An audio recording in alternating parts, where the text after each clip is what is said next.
உள்ள எல்லாம் லைட் எல்லாம் ஆஃப் பண்ணிட்டீங்களா? ஆஃப் பண்ணியாச்சுடா. சரி நாளைக்கு எல்லாம் இல்லைன்னா வந்துருவிடா. உள்ள வச்சிட்டீங்கல்ல? என்னண்ணே இந்த போர்டு இருக்குண்ணே?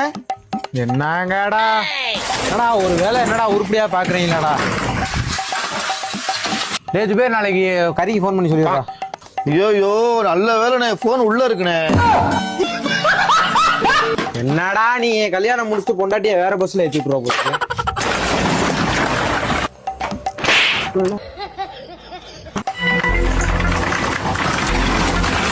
ஹலோ.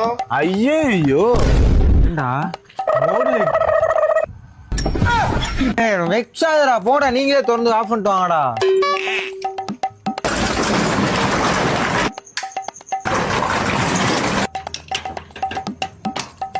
ஐயோ இப்ப என்னடா பண்ண? சாவி உள்ள வச்சுட்டு வந்து பூட்டிட்டேனே. ஐயோ பரவாயில்ல, நீயும் உள்ள இருந்திருக்க வேண்டியடா, சேர்த்து பூட்டு விட்டு வீட்டுக்கு கிளம்பிருக்கலாம்டா. நம்ம போடா போய் பூட்ட உடங்கடா போடா. 10 minutes later. என்னடா ஆச்சு? அட ஏன்டா சாவியை உள்ள வச்சு பூட்டிட்டேன்டா, வேற வழி இல்லாம பூட்டை உடைச்சிட்டோம். பூட்டை ஏன்டா உடைச்சிங்க? என்கிட்ட தான் இன்னொரு சாவி இருக்குல்லடா. அதெல்லாம் ஜம்முன்னு விளக்கு வச்சு விட்டு போயிட்டு போ.